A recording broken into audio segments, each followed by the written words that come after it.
please keep in mind that the views expressed by our speakers do not necessarily represent those of the Areopagus or our host church, but they probably do, probably will, especially this evening, it probably will. All right. So, a brief introduction here. Rod Dreher was born in Baton Rouge, Louisiana, and he graduated from LSU with a BA in journalism in 1989. In 1997, he married Julie Harris Dreher, and they have 3 children. Now, over the years, Mr. Dreher has written about religion, politics, film, and culture in publications like National Review, The Weekly Standard, The Wall Street Journal, and other publications. He's also been a film critic, writing for the New York Post and other publications, and he's also appeared on NPR, CNN, Fox News, and MSNBC, if anybody's ever heard of that. For several years, he was an editorial writer and columnist for the Dallas Morning News and the publications director for the John Templeton Foundation. Now, presently, he is the senior editor and blogger at the American Conservative. He's the author of several books, including, of course, the recently published Benedict Option.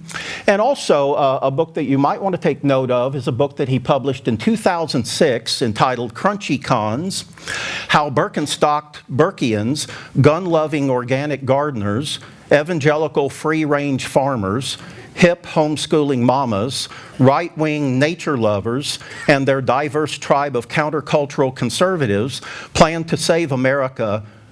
And so that's it. That's all there is to the subtitle. Okay, but. See, as you're doing these word searches on Google and all, there's a lot of opportunities here for the book to come up.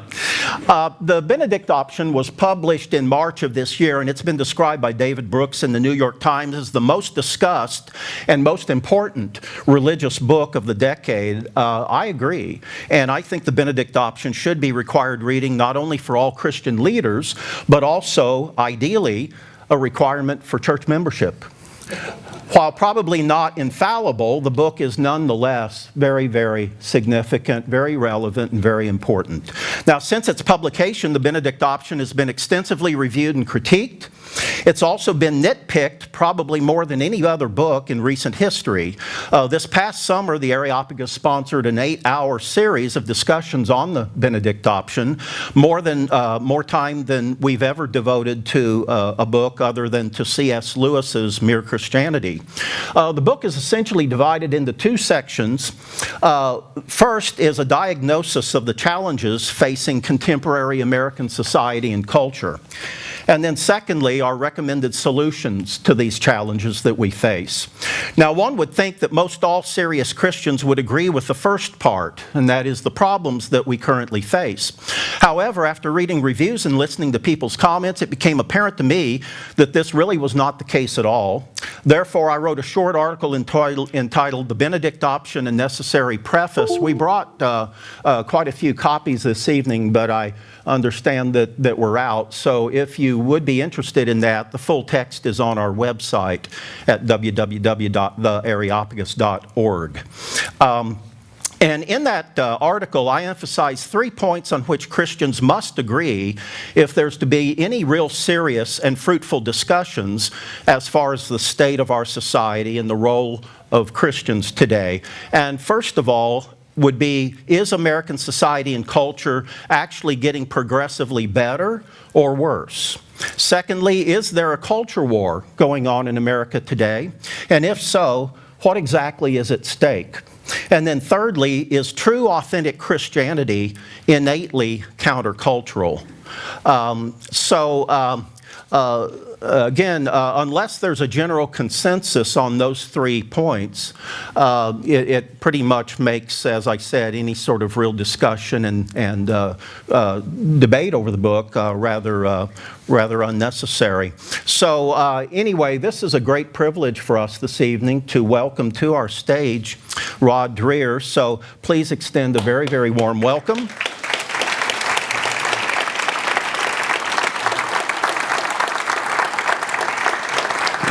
Thank you. God bless. Well, thank you, everybody, for coming out tonight. Thank you, Jeff, for that generous introduction. I cannot let it go to my head because there are at least two people in this room who remember me as one of the founders of Louisiana School Students for Mondale. I'm not very political today. I don't know how much I can trust my own political judgment, but I'm going to talk tonight about culture, which I think is much more important than politics. It precedes politics, in fact. But before I get into this speech, I wanted to encourage you to come next week to hear Ken Myers speak. He's the founder and host of Mars Hill Audio Journal. I dedicate the Benedict option to Ken because there's been no single source that has been more formative for me as a Christian thinker than Ken Myers' Mars Hill Audio Journal. So this is really going to be a must-see event. And maybe tonight's a little bit of a warm-up for that. I like to joke about things. I come from South Louisiana. We can't help ourselves. But there's actually something really serious to talk about. There is a culture war. It is real, and indeed, it has become a war on reality itself. Nothing less than the souls of our children and our descendants are at stake. And Christians who hold to historic biblical orthodoxy are losing this war badly, much worse than most Christians today understand. This is not a matter of voting Republican or voting Democrat.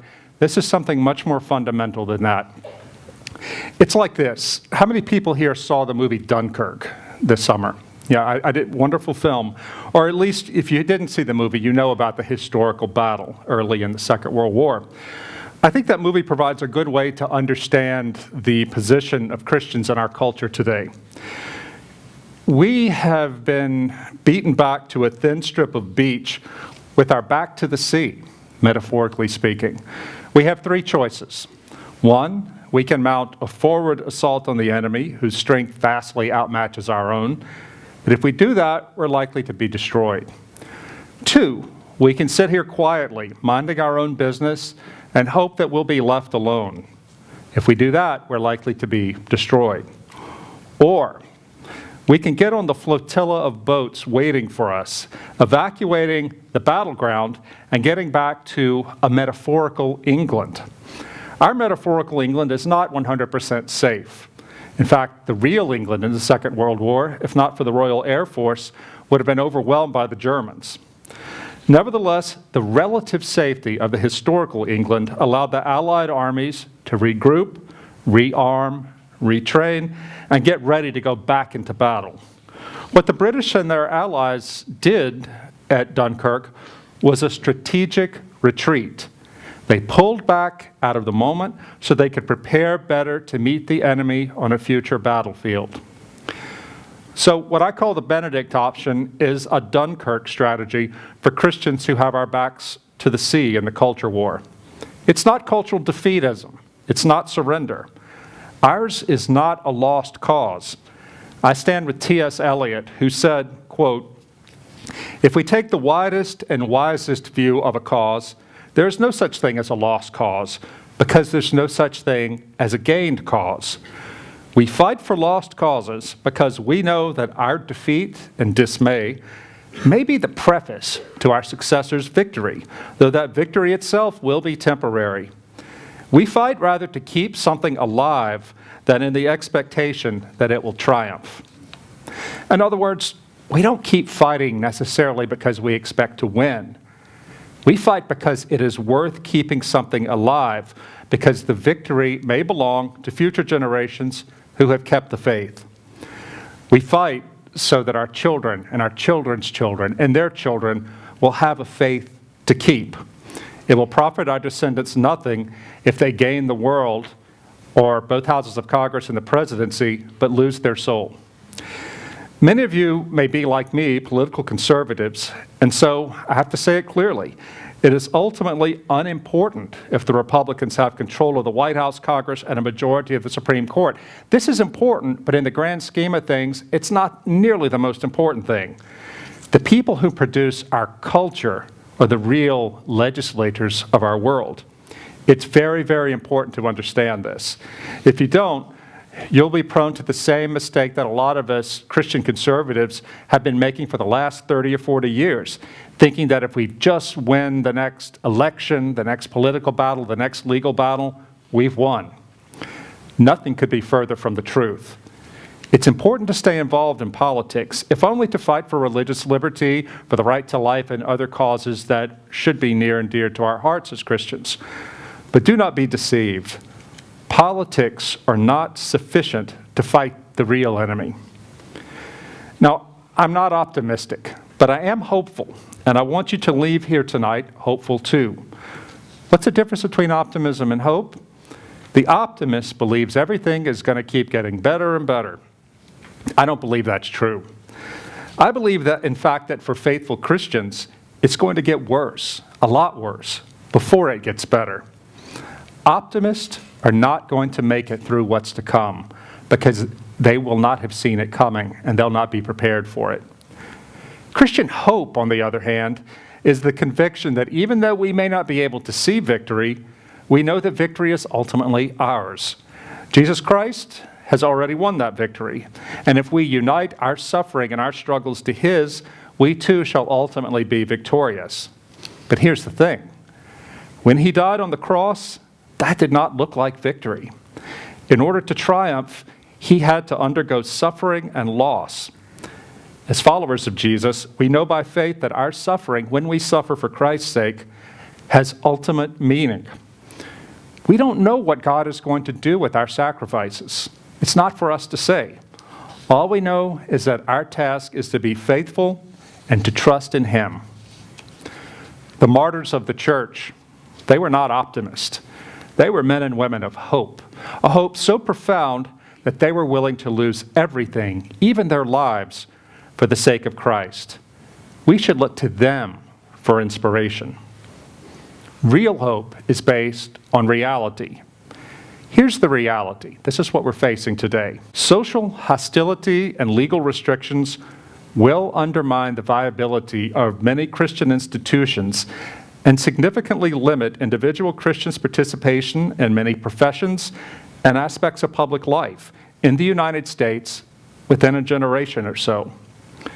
Due to a lack of meaningful discipleship and accommodation to various features of secularized modernity and consumer culture, the collapse of Christian belief and practice is likely among members of the dominant culture and many minority cultures in the United States within a generation or so.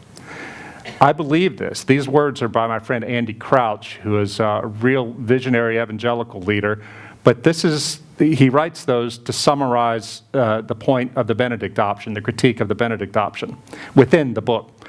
This is not a drill. If I sound alarmist, well, from my perspective, there's a lot to be alarmed about. When I was a kid growing up in the 1970s, a lot of Christians were talking about the rapture, the tribulation, the end times. I'm not talking about that tonight. We may or may not be living through the end of the world, but we absolutely are living through the end of a world. To fail to see that is to leave yourself and your family and your community undefended. We absolutely cannot afford to live in denial. Now, it may not seem so dire to many people in this room, given the fact that we live in peace and prosperity. We're still free to go to church and pray. What's the big deal? Well, in truth, we're living through the religious and cultural equivalent of the great flood of the Bible. The floodwaters are what I call liquid modernity. It's not my phrase. It's a phrase coined by the sociologist Zygmunt Bauman to describe the quality of constant churn, of constant change, characteristic of our era. For Bauman, modernity, which came into being around the time of the Reformation and the Scientific Revolution, modernity was solid when it first appeared. It was solid in the sense that a definite and radical change had been set in motion in society, but change happened at a rate that was absorbable. That is, people had time to get used to the religious, economic, scientific, and political changes, such that for most people, life itself felt manageable and solid. At some point in the 19th, certainly the 20th century, though, the rate of change sped up so fast that modernity went from solid to liquid. That is, before this or that change took solid form, things would change again. To live in liquid modernity, then, is to experience life as having no permanent landmarks or reliable pathways.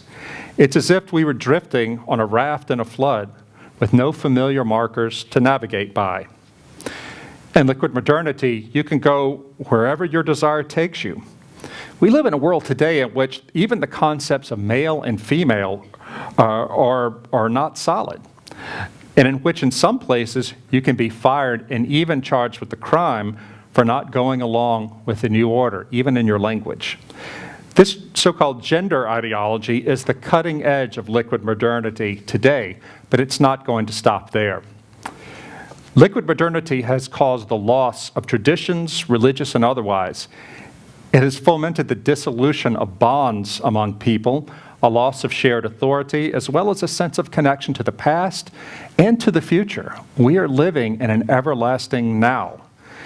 And liquid modernity has terribly compromised the ability of people on the left, right, and center to reason together and therefore to live together in peace. The political troubles that are now manifesting in our country are just the beginning of a time of real and increasingly churning trouble. People have come to see the truth as whatever feels true for them. This is what the Catholic moral philosopher Alasdair MacIntyre calls emotivism. You cannot argue with someone's feelings. And if you can't argue with someone's feelings, then how can you settle disputes? You can't except through the raw exercise of power. The experience of rapid fragmentation and tribalization that America is undergoing right now did not start with Donald Trump, nor did it start with the 1960s. It has been underway for a very long time, and it is now reaching a critical breaking point. In fact, Alasdair MacIntyre famously compared our civilization at this point in time to the fall of the Western Roman Empire. I suspect he's right about that, and that the most important thing for believing Christians to do is to stop caring so much about shoring up the imperium, by which I mean trying to defend the current social and political order.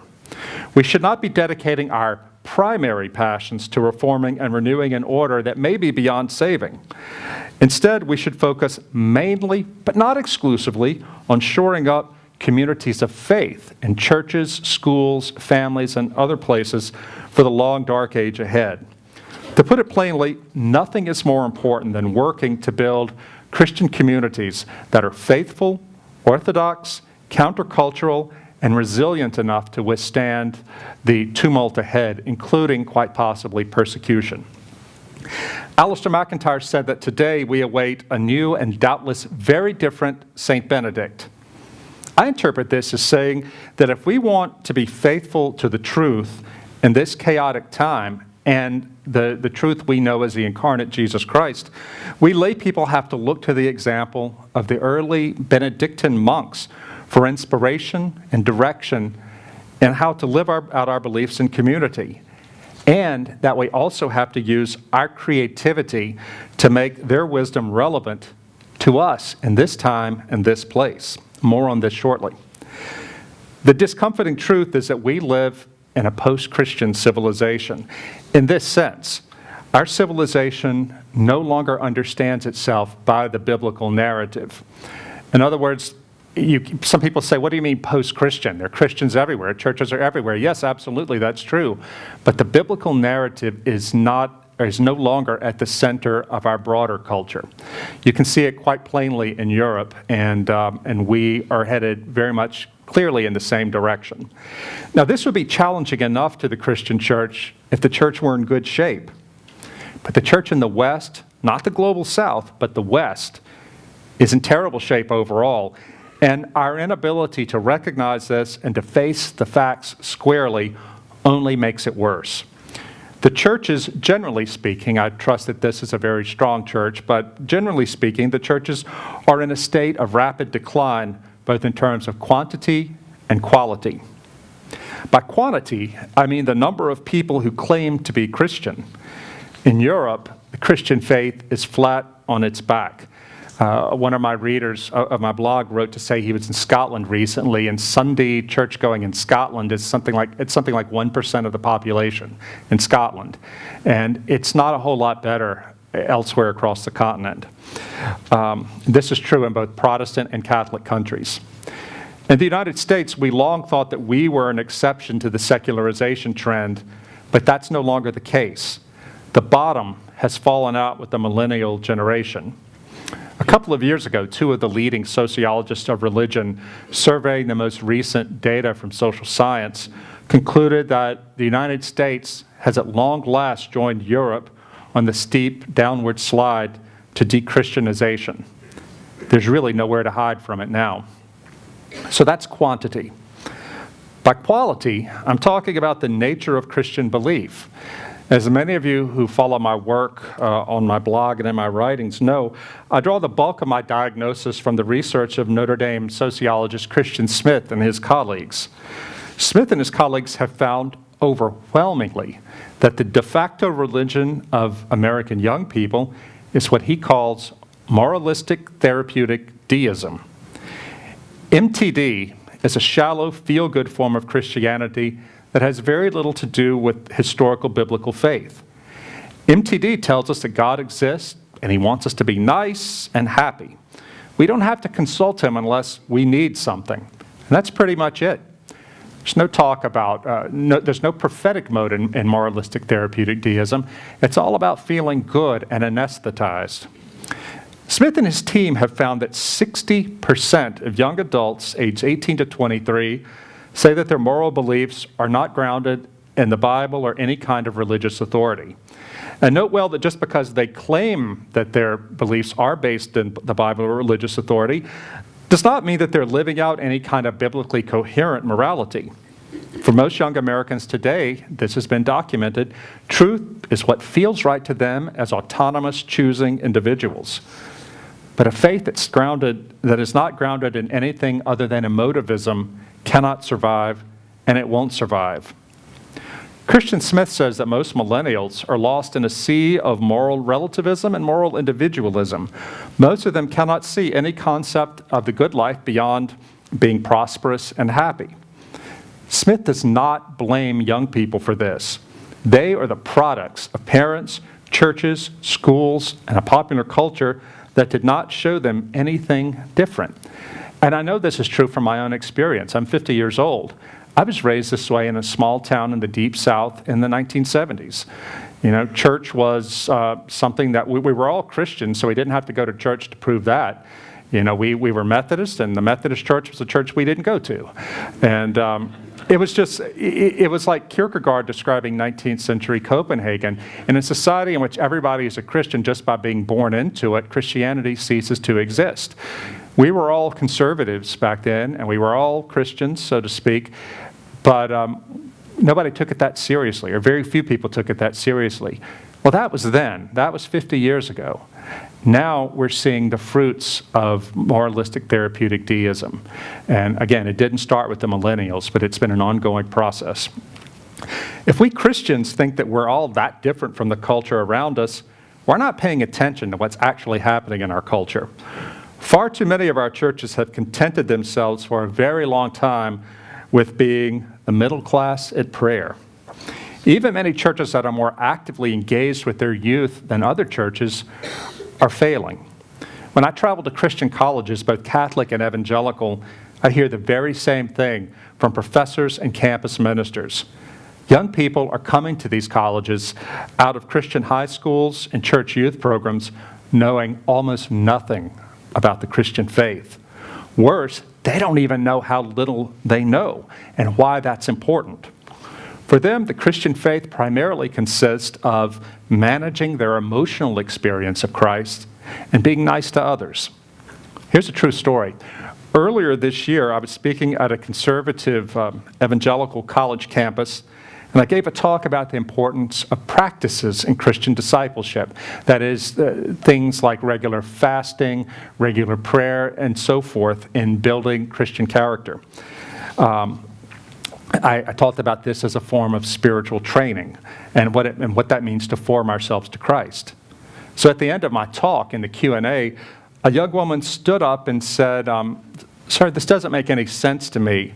Why isn't it enough to love Jesus with all our hearts like we were taught to do growing up?"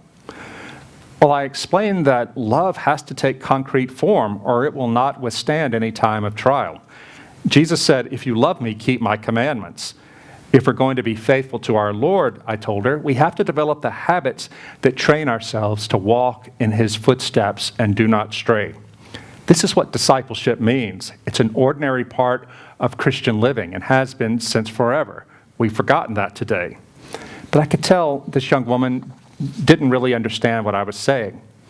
So after the talk, a professor came to me and said, "You know, what that young lady told you is how 99% of the students on our campus think." This is a conservative evangelical campus. He said, "They've come out of a church culture that teaches them that faith is entirely relational. That's not so bad for them when they come to our campus," he said, "where they spend their 4 years among people who are a lot like themselves. But when they get out into the world and they run into people who tell them that what Christianity teaches is mean, they fall apart." Along those lines, I was at another conservative evangelical college having dinner with professors, and I praised the fact that evangelicals are better than the rest of us American Christians at teaching the faith to their youth. Again, I was basing this on Christian Smith's research. He finds that most every Christian church in America is doing a poor job passing the faith on, but evangelicals are doing better than Catholics and Orthodox and others. The professors at that table, though, cautioned me not to romanticize evangelicals. One of them said to me, quote, "I doubt that most of the kids at our college will ever be able to form stable families." I was really shocked by that. Here at a conservative Christian college? Why do you say that? He replied, "Because so few of them have ever seen one." And the other professors around the table nodded. He went on to say, "We do the best we can in the 4 years that we have them, but it's almost never enough. They come here so broken." There were tears in that man's eyes. I thought of that dinner recently when an evangelical theologian friend told me about a couple of talks he had given at a conservative Christian high school in the South. He told me that the questions from the students, again, all of these from conservative, middle-class, church-going evangelical families, the questions showed that they knew almost nothing about Christian sexual morality or Christian teaching on marriage and the family. They had been catechized not by their church, not by their Christian school, but by popular culture. It left my theologian friend shaking. He's a new father, and he said, "What kind of world am I bringing my own daughter up in?" So over and over, I hear these kinds of stories from the front lines. You should see my mailbox, my email box every day. Headmasters at Christian schools, as well as pastors in local churches, they often tell me that no matter what they do, they can't seem to wake their parishioners up, especially parents, and make them understand that they can't simply outsource the formation of their kids to school or to church and not get involved. If parents aren't completely bought in to the mission of raising Christian kids, it's just not going to happen. To be fair, though, I also hear from parents who say that they feel alone, that their church or the Christian school doesn't really have their back. Well, what if we lived in a situation in which families, churches, schools, and Christian communities worked together on the mission of discipling both children and adults and communities in a countercultural way? That's the goal of the Benedict option. In 2015, when I was visiting a monastery in Italy, Father Cassian Folsom, the monastery's leader, heard my idea and then told me about a community of lay Catholics on the other side of the mountain who were living out this plan, this Benedict option. Father Cassian said to me, "Christians who don't do something like that are not going to make it through what's coming." So let's review. We Christians have been in a culture war for a long, long time, and we have been thoroughly routed. We now live in a post-Christian culture, one that is fast de-Christianizing. Americans, especially the millennial generation and younger, are leaving the faith in unprecedented numbers. 40% of the millennial generation say they have no affiliation at all with any church. 40%. Never seen anything like that in American history. Plus, even the barest sense of Christian orthodoxy, of biblical orthodoxy, of anything that looks historically Christian, is very quickly fading. This is not a temporary setback. It's the end result of deep cultural currents that have been building for centuries. At this point, it cannot be turned back, not by politics, not by favorable judicial rulings or anything else. It can only be endured until it runs its course. Our challenge as Christians is to figure out how to endure faithfully. The church, by which I mean the entire community of believers, is unprepared for what's happening now and what's going to come. Liquid modernity is coming at us like a tsunami, and if we don't act now, we're going to be wiped out. So that's the diagnosis. What do we do about it? It's here that we turn to the rule of St. Benedict, written by the founder of Western monasticism in the early 6th century amid the ruins of the Western Roman Empire's collapse. Notice I say the Western Roman Empire. I know there are Orthodox Christians in this room. The Roman Empire continued on in the East for another 1,000 years or so. But in the West, it collapsed. I believe that Benedict, St. Benedict, has the secret for the church's survival in this new dark age, and I'm going to explain why. The collapse of the Western Empire did not happen overnight, but it was a terrible shock to the Romans all the same. They honestly could not believe, could scarcely comprehend that the structures, the way of life that had lasted for many centuries, that they were gone. The sack of the city of Rome itself in the year 410 was the first time in 800 years that the city had been attacked by invaders. 800 years. And it had never been attacked by invaders. It was sacked in 410. That was such a traumatic event that St. Augustine wrote the City of God to reassure his flock that God was in charge. The last Caesar, Romulus Augustulus, abdicated in the year 476, forced out of power by a conquering barbarian king. 4 years after that, in a village called Nursia in the mountains of central Italy, a boy named Benedict was born to Christian parents. He was a twin. His sister was St. Scholastica. When he came of age, Benedict's parents sent him down to the city of Rome to complete his education.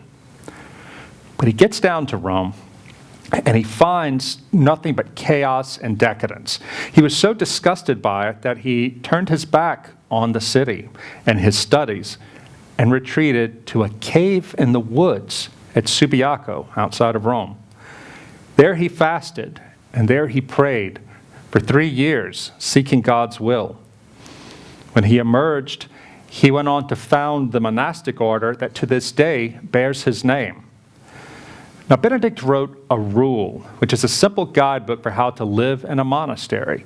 In fact, I remember when I read the rule for the first time, I thought I was going to be encountering a little thin book of mystical sayings of the Desert Fathers, something like that. It's not that at all. It's meat and potatoes. This is how we live together in community.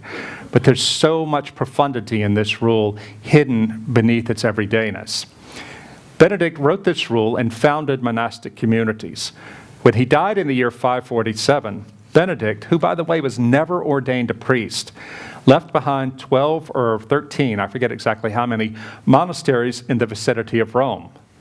That man could not have imagined what God was going to do with the little mustard seed of faith he planted in that garden.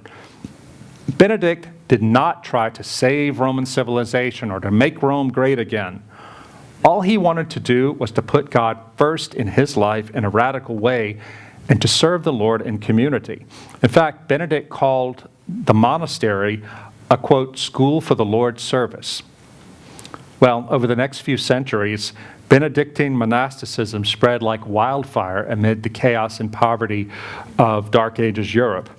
Slowly, almost imperceptibly, the monks built monasteries that served as sanctuaries of light, of peace, of stability, of prayer, of worship, and of learning. Simply by being faithful to and disciplined in their calling and sharing the fruits of their prayer and labor with those outside the monastery, those monks laid the groundwork for the rebirth of Christian civilization centuries after it fell.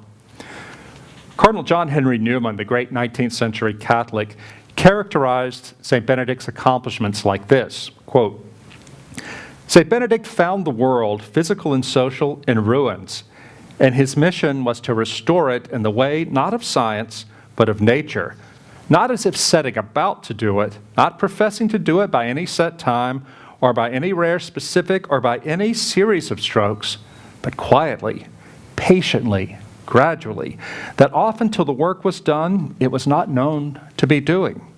Silent men were observed about the country, or discovered in the forest, digging, clearing, and building.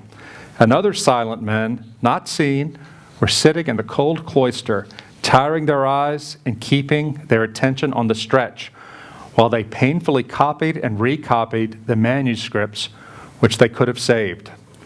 There was no one who contended or cried out or drew attention to what was going on, but by degrees the woody swamp became a hermitage, a religious house, a farm, and an abbey, a village, a seminary, a school of learning, and finally, a city. Close quote. The work of rebuilding out of the ruins of civilization was long and it was hard. It required patience, it required resilience, it required the ability to take the long view, and above all, it required a faith that was willing to suffer. It's going to have to be the same way with us Christians today. Now, we're not called to the monastic life. We live in the world. We're lay people. But if we're going to be Christ's faithful disciples in this post-Christian world, then we are going to have to recover some of the spiritual and moral discipline that the Benedictine monks have always had and embodied in their communities. Almost 2 years ago, I spent a week at the Benedictine monastery in Norcia, as St. Benedict's hometown is called today, praying with the monks there, eating with them, and interviewing them for my book about their way of life. From those conversations and from studying the rule of St. Benedict, I discerned a number of ways we Christians living in the world, Catholic, Protestant, and Eastern Orthodox, can adapt monastic insights to our way of life in the world. These involve a mixture of prayer, contemplation, scripture study, asceticism, work, and building local community. I don't have the time tonight to discuss them in depth. That's in the book. But I will say that the ultimate goal of all of these things, and of this strategy, is to bring us closer, individually and in families and communities, to transformative union with God. For the Benedictine monks, religion is not part of life, it is a way of life. It has to be the same way with us. I don't want there to be any confusion at all on this point. We lay Christians are not called to head for the hills. Somebody's going to raise their hand and say, so you're saying we're called to head for the hills? No, I'm not. We're not called to head for the hills. We're called to the world. But if we do not join the monks in ways appropriate to our lay status in embracing the Christian faith, not simply as part of our lives, but as the way we live in all things, and the way we live in conscious opposition to the ways of the post-Christian world, then we're simply not going to be strong enough to resist that world. So what lessons do the Benedictine monks have to offer us? Well, first, they teach us the importance of order. This is not mere discipline or acts of the will. It goes a lot deeper than that. Order, in the Benedictine sense, is the belief that there exists a transcendent hierarchy that we see through a glass darkly. We must try, with God's grace, to conform our lives to this order, at whose center is Jesus Christ, the incarnate Logos. The Reformed theologian Hans Boersma says that the modern condition, liquid modernity, makes it hard to perceive this. We are not just called to trust in Christ for eternal salvation, but we are called to participate in God's life, and do that in part by recognizing that He is everywhere present and fills all things. The world is not dead matter, but a sacrament. The world is iconic. The world are signs through which God mysteriously reveals Himself to us.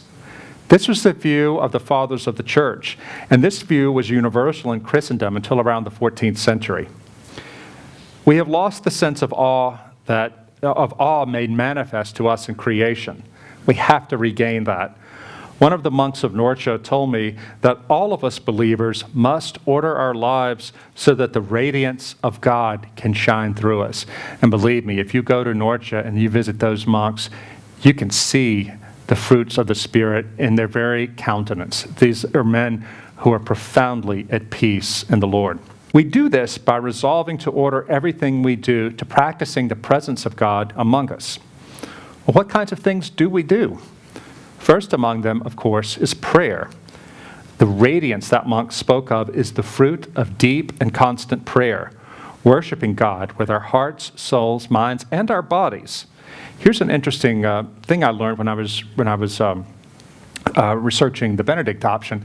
I read a book called How Societies Remember by a British cultural anthropologist named Paul Connerton. Connerton is not a believer. In fact, I think he's probably a Marxist, judging by his rhetoric. But he had some really interesting things to say about small societies and cultures that managed to hold on to their traditions in the face of modernity. He wanted to look and see how they had done it, and he found that they had several things in common. In general, they all had a sacred story, a story that they considered to be the story that explained who they are and what they were supposed to do. Secondly, they celebrated this sacred story in ritual, a common ritual. Third, they believed that in some sense that ritual took them outside of time. And finally, they worshipped this sacred story, or the God who was the author of this sacred story, using their bodies. I found that so interesting. In other words, their worship took them outside of their heads. Connerton has this lovely phrase in which he said, worshiping with their bodies sedimented the story into their bones. I think that's fascinating, and we can see why worship with our bodies is so important. Well, second thing we have to pay attention to is our work. We recognize that what we do in the world is to participate ultimately in God's creative work in the world. Our work should be a kind of prayer.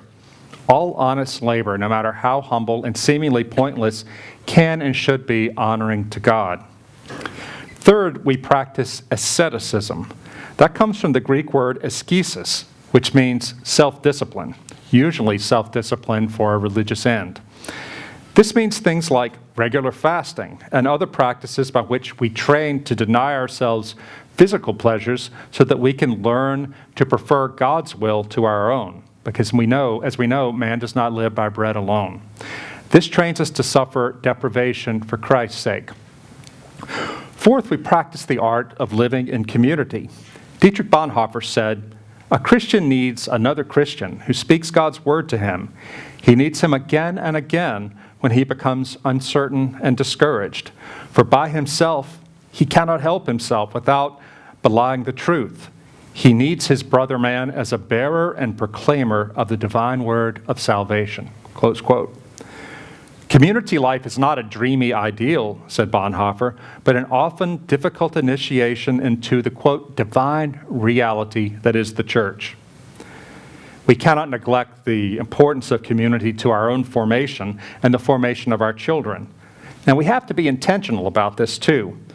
With so many forces in contemporary culture pulling families and communities apart, we can't simply assume that everything is going to work out if we just go with the flow. True story, I was in Southern California, in Orange County, a couple of weeks ago giving a Benedict option talk.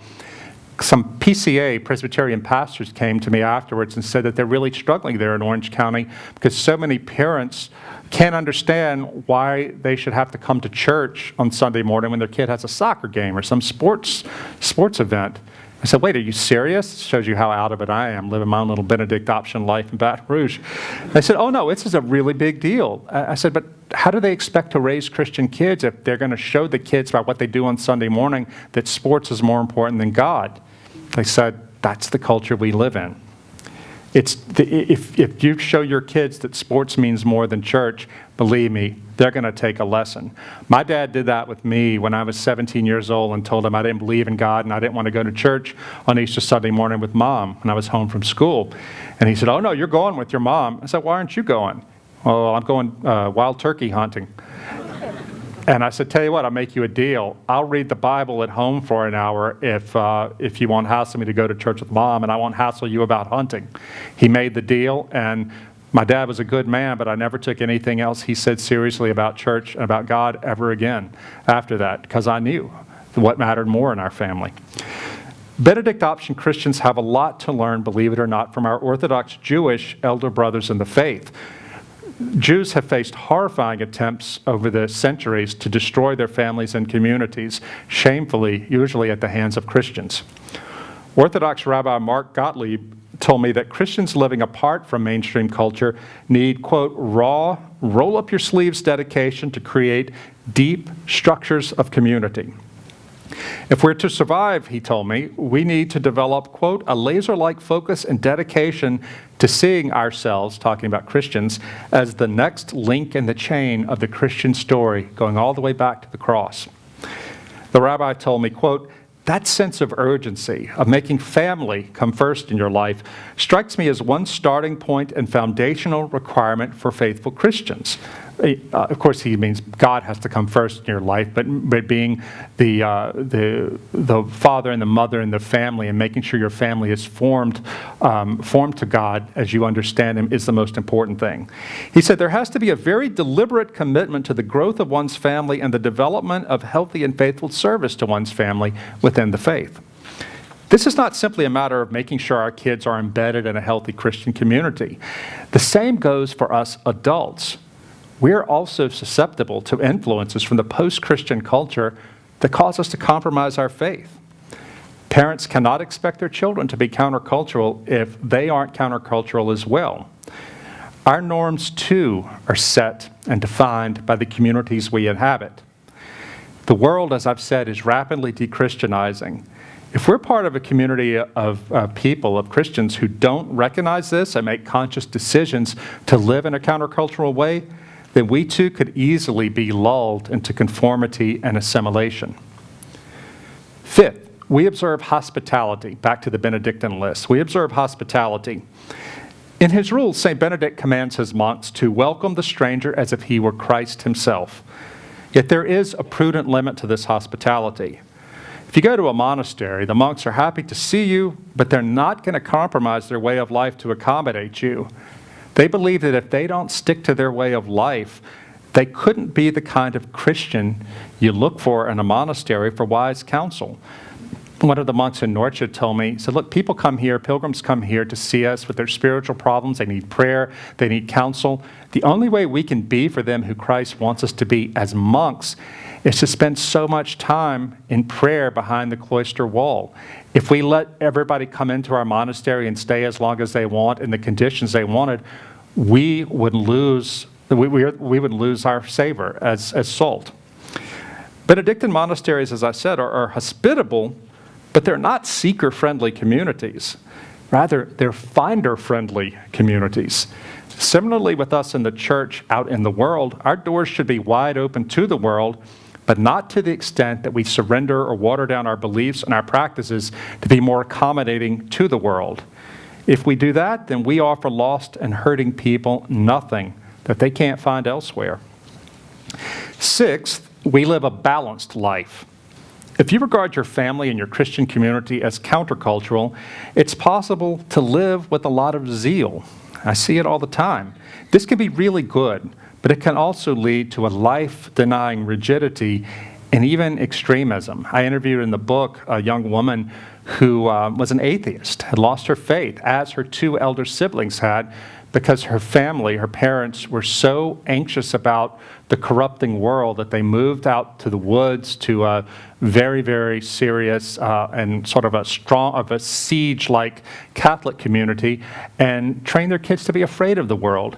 And she said, when we finally got out, we wanted nothing to do with religion because they thought that this is what the faith was, this being constantly afraid of the world. We've got to be careful about that. St. Benedict's rule is really good about that, about balance in all things. This balanced approach also corrects us when we're tempted to spend too much time in one activity to the neglect of others that are important to our formation. Like, say, if you're a blogger and you sit on the internet till midnight and you forget your evening prayers. I know somebody like this. For example, though, even if you're always doing things at church, you might be neglecting ordinary family life. And you might not see it because you think being at church is a good thing. You're helping build your community. St. Benedict says no, that rightly ordering your life requires living with balance. And finally, we embrace stability. Now, this is something unique to Benedictine spirituality. When a man takes his final vows as a Benedictine monk, one of those vows is a vow of stability. This means that he promises to stay in that particular monastery until the day he dies. It's like being married, but married to a particular community. In the first chapter of his rule, St. Benedict condemned the gyrovague as the worst kind of monk. Gyrovague, the worst kind of monk. A gyrovague was a religious tourist. He was the kind of monk who would flit around from monastery to monastery, taking what he wanted without committing to anything or anybody else. Well, spiritual growth cannot happen unless you're planted somewhere, Benedict believed. Same is true for us.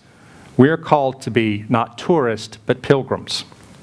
As such, we have to quit seeing the church like consumers do, as a place that meets our needs, and which we can walk away from easily if it ceases to do so. We also, and this has been a hard lesson for me to learn, but I've learned it. We also need to adapt this attitude towards life in general. I've lived most of my life as a secular gyrovague, but it was only with the untimely death of my sister Ruthie from cancer that I saw the value, indeed the necessity, of a stable life rooted in commitment to a particular community. I was the guy who moved around all over the country following my career. My sister stayed behind in our little town in Louisiana, married her high school sweetheart, taught in the local public school. When she was diagnosed with stage 4 cancer, the whole town rushed to help her and stayed with her and carried her and her husband and kids and our parents through that long pilgrimage of 19 months until she passed. And they held the family together after she passed. It was a beautiful thing to see, and it changed my heart so much that my wife and I decided to move back down to Louisiana. Not because the people in Philadelphia where we were living are worse than people in Louisiana, but because that's where I had roots, and that's where our family was, and that's where the people I knew were.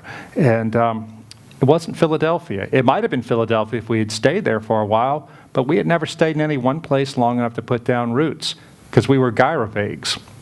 I hope that's behind us now. So to recap, the lessons we laymen learn from the rule of St. Benedict have to do with the importance of prayer, of work, of asceticism, of hospitality, community, and stability integrated into a balanced order of life. Now, this is not the gospel, but it is a way of living the gospel in everyday life. It's not a rule for the sake of following a rule, but a rule that keeps us on the straight path on our pilgrimage through life towards unity with God in heaven. Now, you're no doubt thinking, how can we fulfill the Great Commission if we take refuge in Benedict option communities? How can we be salt and light in the world if we withdraw? Well, the answer can be found in two passages from the Old Testament. The first is Jeremiah 29. Speaking through the prophet to the Jews in exile in Babylon, and I know most of you in this room know this passage, the Lord told them to make their homes there in Babylon, that he had brought them there for his own purposes. He told them to seek the peace and prosperity of the city into which he carried them into exile. God also told them not to listen to false prophets, by which he means those who told the exile community, don't worry, you're soon going to be returning, we're all going to be going home soon. God said that's going to happen one day, but not now. So this is where we are as believers in the 21st century. You know, we used to think that America was our home, it was a Christian nation, and so on, even though we had the separation of church and state. Most people in this country were Christian and faithful to one degree or another. And it's a place that, however, imperfectly strive to live by Christian values. Well, America, for better or worse, is no longer that place. Faithful Christians have to recognize that we're living as exiles now, and we have to embrace that status, even as we are embedded in that foreign land, and we work for the common good, for its peace and prosperity. A side note on this, I was in France recently, and you won't be surprised to know it is a very, very secular nation. I felt like the French are living where America is going to be in another generation or two, so I paid close attention to the Christians I met there. I had a lot of conversations with older Christians who seemed intent on maintaining the fiction that France really still cared to hear what Christians had to say in the public square, and if they just were more winsome, that people would listen to them and give them a place of honor. I could tell that these Christians were trimming their sails to maintain what they imagined was their cultural relevance. Plus task. By contrast, the young Christians I met, those in their 20s and 30s, they didn't live by this illusion. They seemed to be perfectly aware that modern France has no use for them, but this liberated them to live their lives fully dedicated to Christ. All of them worked and lived in the world. These weren't people hiving off in any kind of commune, but they put Christ first, and they ordered their lives to worshiping Him and serving Him without worrying about what the world thinks or how they can influence the culture or take back France for Christ. Now, if France will ever return to its Christian roots, I believe it's going to be because of what God does through those sold-out young Christians who embrace their marginal status, not through those believers who are so desperate to remain respectable and accepted in the public square that they put their light under a bushel. So Jeremiah 29 is one way to see our role in the post-Christian world, as embedded in it and working as we can for the common good. But Daniel chapter 3 provides the balance. That's where the prophet tells the story of Shadrach, Meshach, and Abednego, the three Hebrew men who were high officials of King Nebuchadnezzar. You can't get more embedded in an alien culture than that, serving the king. But when the king ordered them to bow down and worship an idol, they chose the prospect of death in a fiery furnace before apostasy. Well, how did they do that? How did those three men live so that when put to the test, they chose God, even at the cost of their lives? How did they live in Babylon without Babylon living in them? Well, the Bible doesn't tell us, but it's easy to guess. They kept the law and the faith, including all the communal practices that are required of faithful Jews living in a covenant community. It told them who they were and what they were to do. Their story was not Babylon's story, and they never let themselves forget it. It has to be this way with Christians today. We must never cease to tell our story to ourselves, and not only tell ourselves a story, but live our story in everyday life and practice. I think this is going to be the best way to evangelize, by the way. Some years ago, Robert Wilken, the esteemed historian of the early church, issued this stark warning. He wrote, "Nothing is more needful today than the survival of Christian culture, because in recent generations, this culture has become dangerously thin. At this moment in the church's history in this country and in the West more generally, it is less urgent to convince the alternative culture in which we live of the truth of Christ than it is for the church to tell itself its own story and to nurture its own life. This is not going to happen without a rebirth of moral and spiritual discipline and a resolute effort on the part of Christians to comprehend and to defend the remnants of Christian culture." Close quote. Well, that's the purpose of the Benedict option. In the West today, the church's story is no longer the common story. Even people who are within the church, as I've said, don't even know the church's story. You'd be shocked by how many professors at Christian colleges tell me they have to do basic teaching of Bible stories to kids who come out of Catholic and evangelical schools. I mean, it's shocking. Even I, who grew up in the 70s in a nominally Christian household, know more than a lot of these kids. How did this happen to us? To know the church's story and to sediment it into our bones requires stepping back from the world. This is necessary because when we return to the world in our daily lives, we have to do so as bearers of Christ to that world. In other words, if we are going to be for the world as our Lord commands us to be, then we're going to have to spend serious time away from that world in spiritual formation. Otherwise, the salt cannot help but lose its savor. And if you think about it, Christ himself, before he would minister, he would go out to the desert and pray. and then go out to the people, and then withdraw. This is ordinary Christian life too. When we go into church on Sunday, it's not just a pep rally. We're going there to worship and to be built up so that we can go out into the world in the coming week to serve Him and to bear witness to Christ. This is what the Benedict option is. It's just doing this in a lot more intentional way and more disciplined way. Pope Francis likes to say that the church is a field hospital, and I think he's right about that. But the Pope should follow the metaphor to its logical conclusion. You don't heal the spiritually wounded by sending out to them an army of untrained, unformed medics who have nothing to offer but enthusiasm and a sack full of opioids. That will only take the pain away temporarily. Now, if you want to heal them, you send them medics who know how to heal and who know that the way to true healing may require pain. My priest told me that one time. He said, he used the same field hospital metaphor. He said, a lot of people come to the church hurting and broken and needing healing, but they only think they want healing. He said, when you talk to them, you realize they just want somebody to tell them it's going to be okay and that they don't have to change. And I try to tell them, look, if you want to be healed, the medicine is here, but it's going to require surgery, and that's going to hurt. That's when you know if people are serious about wanting to be healed or not, if they're willing to suffer for the sake of healing. Real Christianity heals brokenness. False Christianity, it only masks the pain.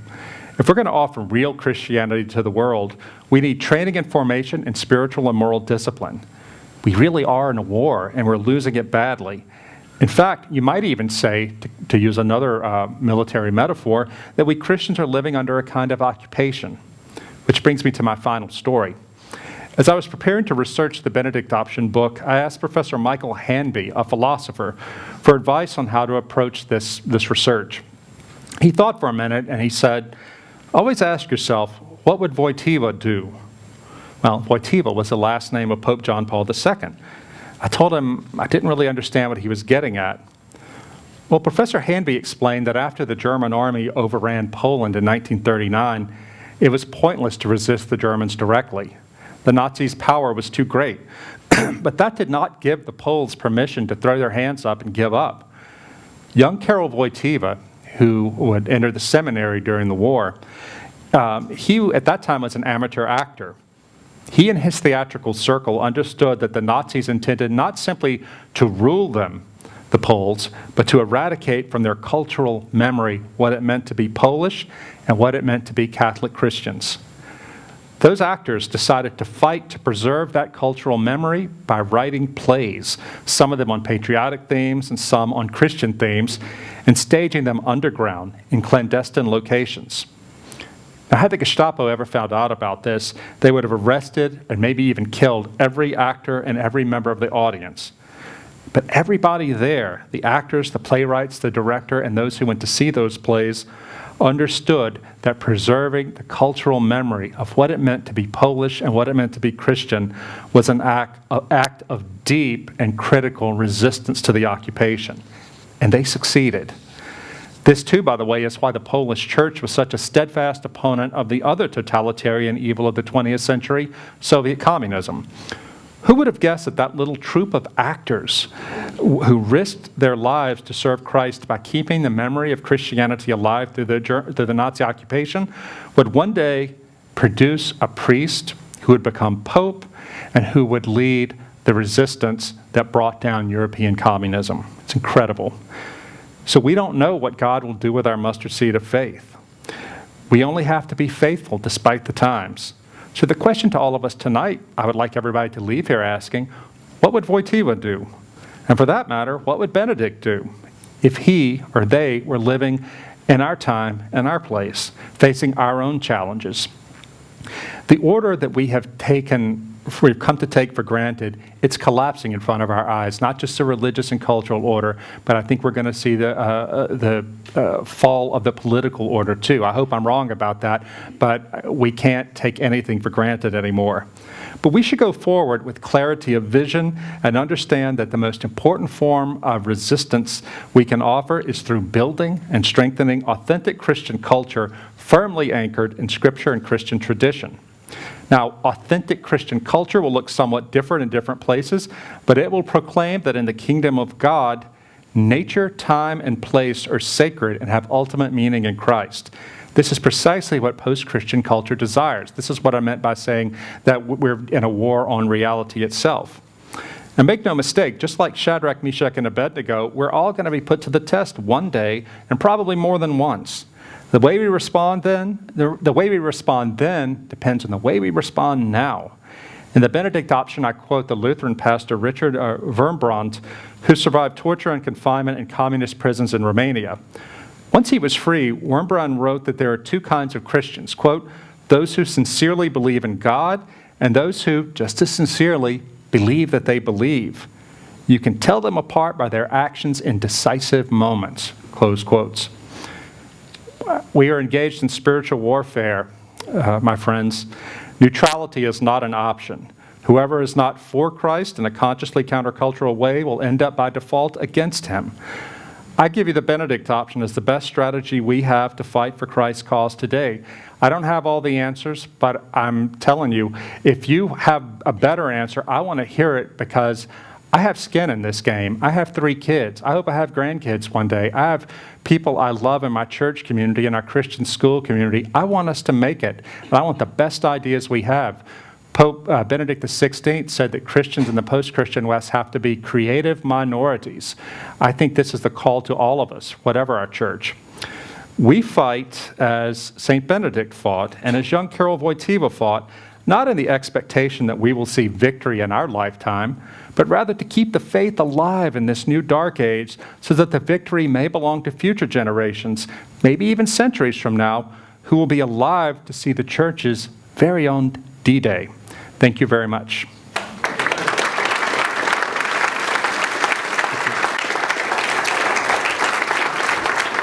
Rod, thank you. Thank you so much for a very thoughtful and provoking and challenging talk.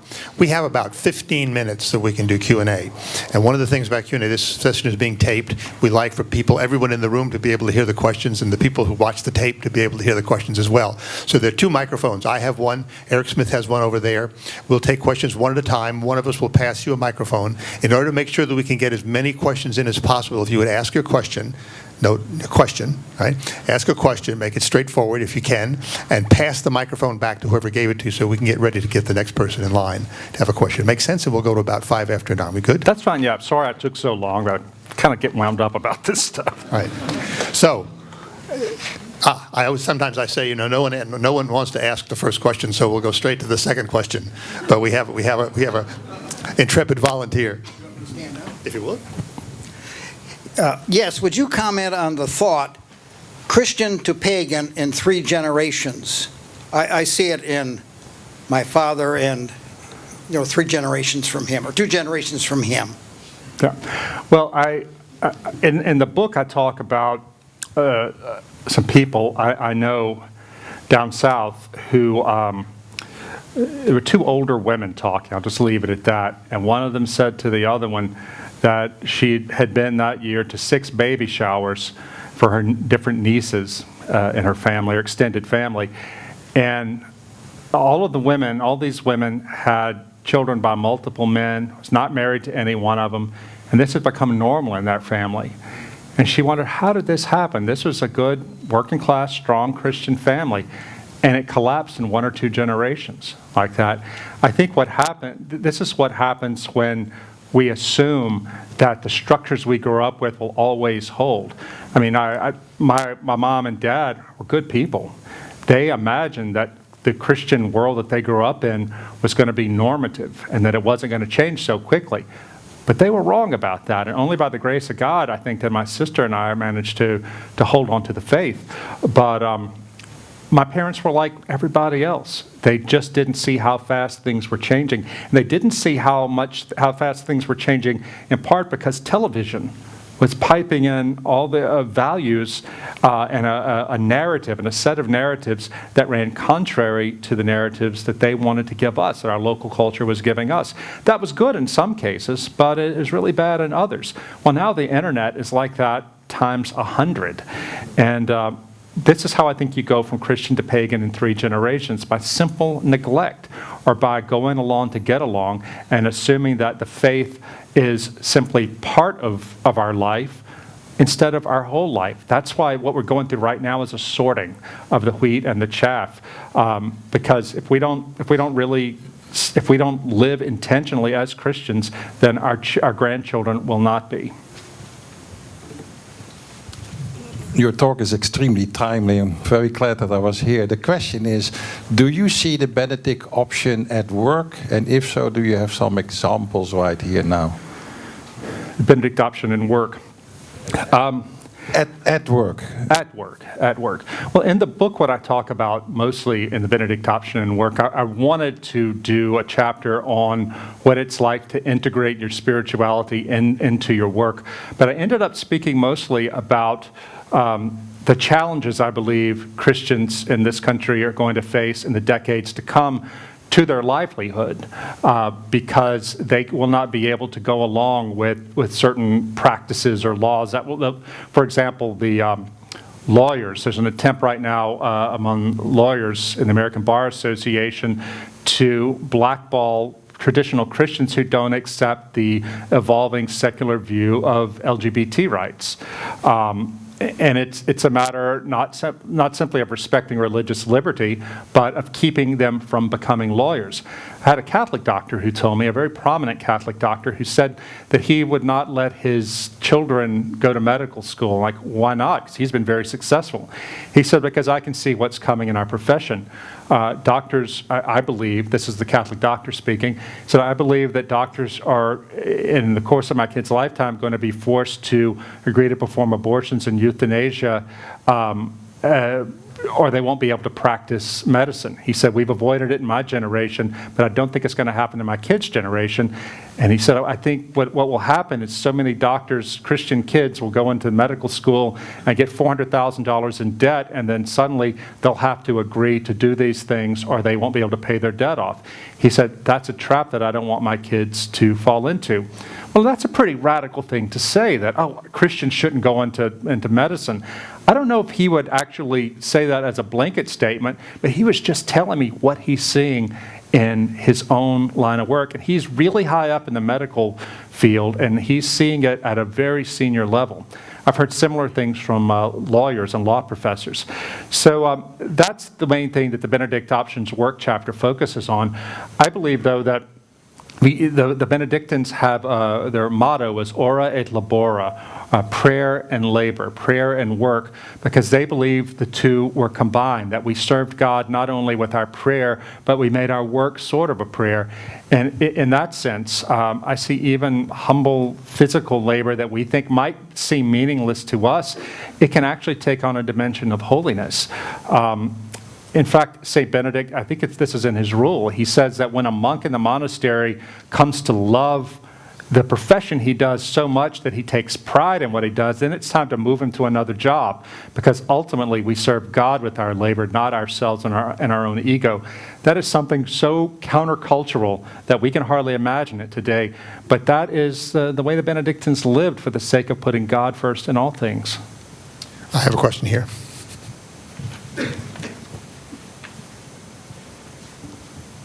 Thank you so much for coming. My question has to do with the topic that you brought up earlier, emotivism. And I was wondering, could you uncover a little bit more, maybe drill down deeper into the roots of that, or maybe point us toward, maybe a very short bibliography that we can use to educate ourselves. You mentioned Alistair McIntyre, and I'm familiar with After Virtue, but not other things that he's written. Well, he's really hard to read, McIntyre. But emotivism is something that has come about. It didn't come about overnight. As we moved into the 20th century, and as people came to distrust radically the truth claims and to contest them all the time, they lost faith in reason. I'm oversimplifying here. And if we can't know things independently, that things are objectively true, we can know our own feelings. And you see this today in a lot of the identity politics people have. They feel that if you challenge, or they believe that if you challenge their feelings, you are challenging their identity in some way, and it becomes impossible to argue with them. But what happens is we become locked into a solipsistic like a cage in which we're only looking back at mirrors surrounding us. I was talking to Dr. Brashears today about to my friend Darren, who's here tonight, about one of my children who has such strong emotions. And when he's upset about something, he's 14 years old, but when he gets upset about something, you can't reach him because his emotions tell him that's what reality is. Well, I think we have a whole culture that's become that way. And it's gone over even into gender ideology, where people believe that if I feel that I am a woman, it doesn't matter what my biology is, it doesn't matter what my DNA says, I am a woman, and if you disagree, then you're a hater.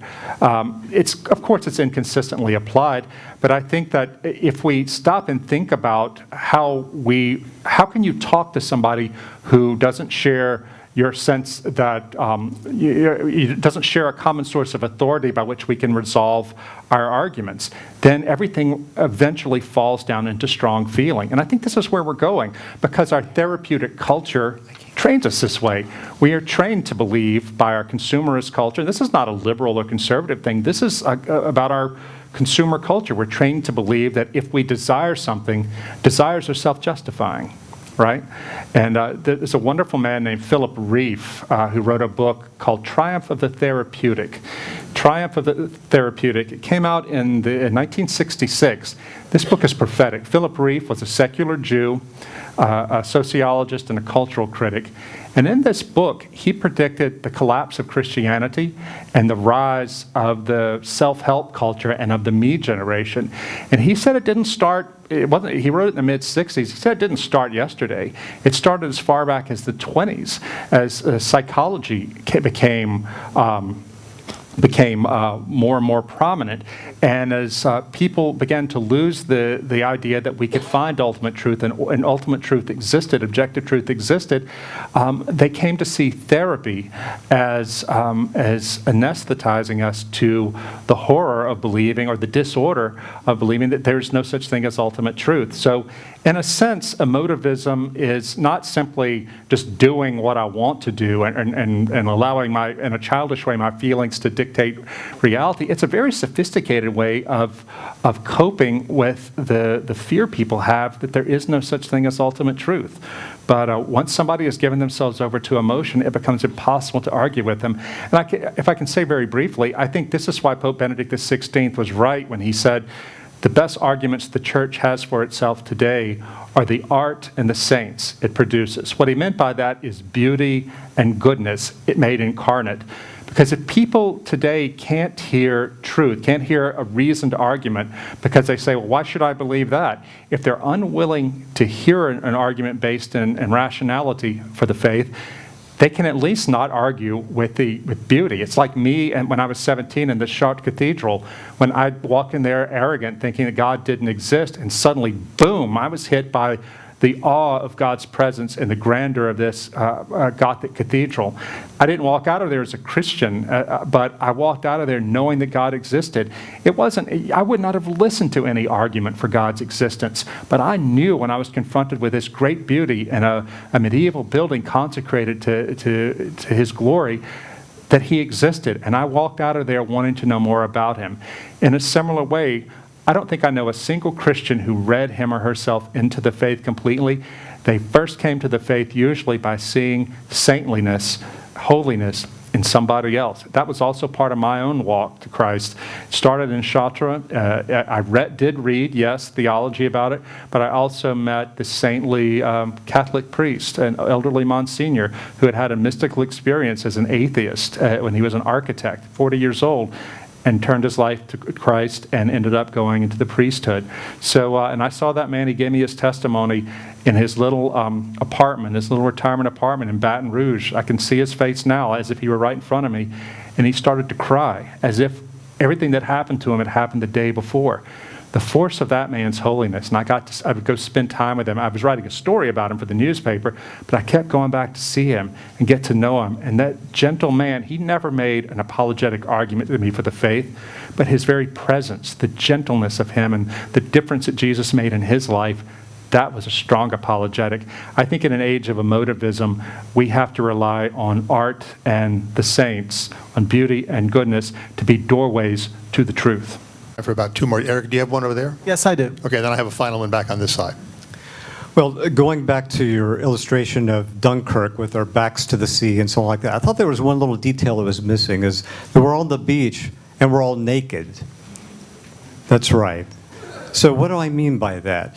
Well, we've stripped ourselves, for one thing, of our language, our Christian language. It's very often you'll go and you'll hear a sermon and it won't be using Christian language anymore. You don't hear good and evil. You don't hear about the soul. You don't hear about virginity, for example. You know, the beauty of virginity, like you were talking about, there's something that's beauty about that. So it seems like in modernism, also Christians have adopted a modern language that kind of pushes these off to the side, and then we kind of get a little bit embarrassed. Or strong words like fornication, words like that. We just don't hear that words that help us towards a moral direction in our life. Would you say something? I don't know if you're aware of the classical movement in education, because it seems like there's a way for us, there has to be a way for us to get back to having that mind where we can think with the kinds of language that we used to have among Christians that gave us the cultural shaping abilities that Christians of the past had. I'm so glad you asked that question, because my chapter on education in the book is mostly about classical Christian education as a way forward. We educate our kids classically. My wife teaches in a classical Christian school, and very briefly, what the model, the classical model, not only introduces students to the great books, the great works of Western civilization, going back to the Greeks and the Romans, up through the patristic period and the medieval period to modern times. That's part of it. But more profoundly, it believes in the ancient view, the classical view of education as formation in virtue. It's not just putting information in your head, but it's forming your hearts, forming the hearts of the people there so they can choose the good. To be free in the classical view is to be at liberty to choose excellence, to choose virtue, and as Christians, to choose to follow Christ. One thing that's really interesting about this, to speak directly to your question, is how the poetry these kids study and is just, it gives them a whole different vocabulary, not just in words specifically, but different images and stories. I discovered the grandeur of classical education and the value of it.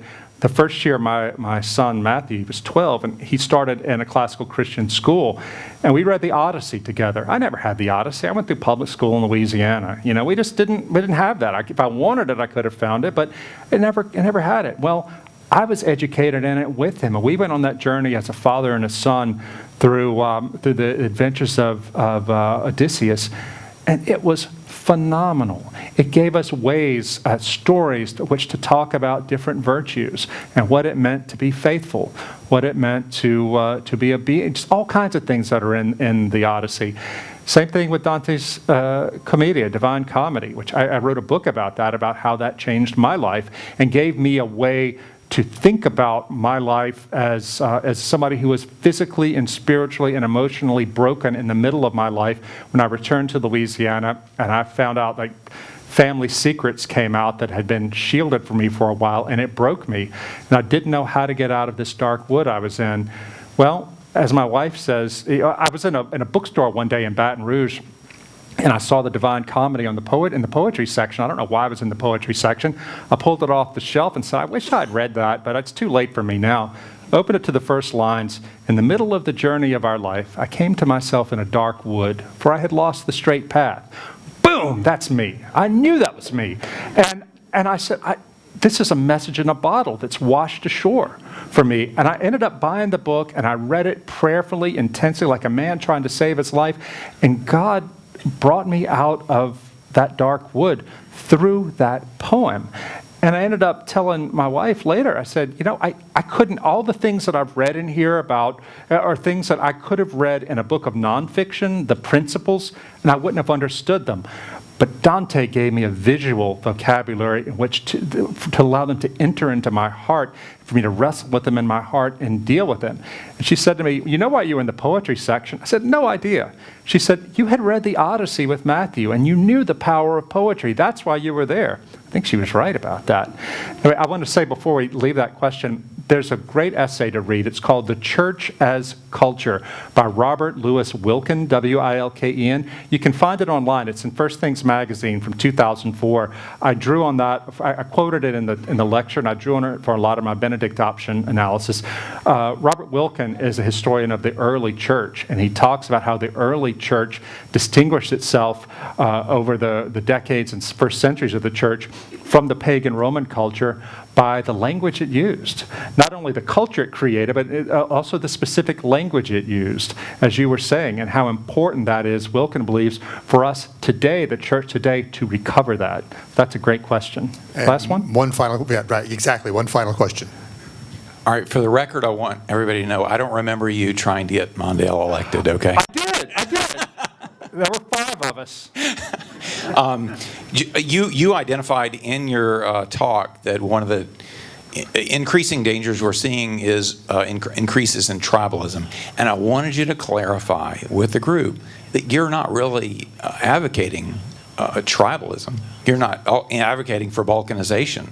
You're advocating for a more communal action, right? Yeah, right? thanks for that question, Calvin. And this is one of my classmates from high school. Yeah, it's a difficult thing, Calvin, because I look to Orthodox Jews. Our old friend from high school, Mark Kaplan, became an Orthodox Jew. He was a Reformed Jew, and studied in college. He converted to Orthodox Judaism, and they have really intense communities. And there are modern Orthodox Jews who aren't the black hats that you see on TV, but they live a really separate life in the sense that they do the things necessary to fulfill their religion, which means on the Sabbath they can't drive, for example, and they have to walk to synagogue. And yet the modern Orthodox Jews are embedded in the world. I look to them as an example. They're not hostile to people. They want to be part of the world, but they're going to put the service of their religion and the continuity of their religious culture and their service of God as they understand Him.